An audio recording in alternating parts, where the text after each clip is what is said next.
Alright, welcome back, fourth graders. So I have taken some time and divided my bento box up into a couple more compartments. So I said at least 3. If you want to do 4, you can do 4. So maybe another one here. If you want to do 5, you can do 5. It's just going to take a little bit more time. Make sure you're doing your best job, your best cutting and gluing skills, your best folding skills. I have what's called a 90-degree angle here. So the middle divider is straight up and nice and creased, and then it's stuck really well to the bottom part. That way it's not really that noticeable that there's this little foot here, because remember I needed those little feet to glue down so it would stay up. So I push down, it's glued, it's on there. Okay, next step, I'm going to show you how to make some chopsticks to go in the chopstick compartment that looks like this. So I've already made one. I'll show the other one. Pretty easy. You just need a pencil and you'll get 2 of these little chopstick colored pieces of paper.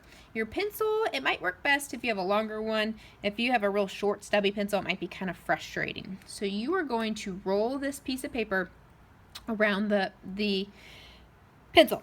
So I'm going to start at one end, and I'm just going to do my best job. That's all that really matters. Doing my best. Having fun. Rolling it around, trying to do it nice and tight, but if it's looser, it's okay. So my pencil's in there. My pencil's just a tool to help get it nice and round. So you guys, for this project, we're going to have lots of different types of glue or art media to bring in our vocabulary words. So you have stick glue, which you've already used. You'll have some of the wet glue out. And then I'm also going to have a thing of tape on the table, because especially for the chopsticks, the tape kind of is easier to get it to stick. So I just need a little piece. I don't need a whole foot of tape.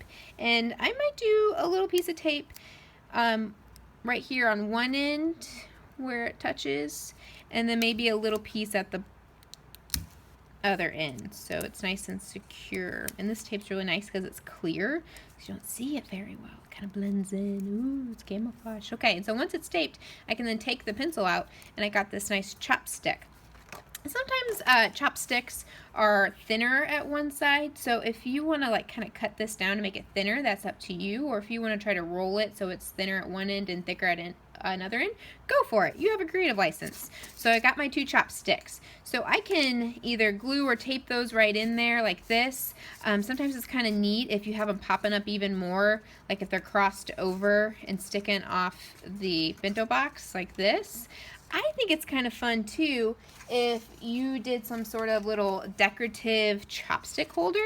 That's optional, but it definitely adds a lot to your artwork. So at your table, you're going to have a bucket of just scraps, different kind of colored construction paper. So just dig through there, find colors that you like, and then it's up to you to kind of cut those down and transform it into what you want. So I'm thinking a chopstick holder is just kind of a little piece that goes around it like this, and I can glue that. I can tape it if I want. I'm gonna use a little tape here, and then I could even do a cool little design on top of that, like, ooh, I don't know, like a circle or some sort of shape or design in there. You can get kind of fancy. I love to get fancy. Okay. And some of these things you're going to use a combination of glue or tape or stick glue, and just make it work. Okay. The only thing I don't want you to do is if you're gluing something down, I don't want to see you use an entire glue bottle to make it stick, because that's not going to be the best method. There's a saying, big lake, big mistake. I don't want to see any glue lakes. If it takes that much glue, you might need to use tape or use something else. So no glue lakes. Okay, got my chopsticks down. I need to secure those. Maybe with some tape might be best for that. If you don't secure your chopsticks down, you know, they're probably going to fall out when we collect them at the end of class. And they don't have your name on them, so who's to say where they're going to end up? I don't know. So make sure it's secure. Okay. There's my chopsticks.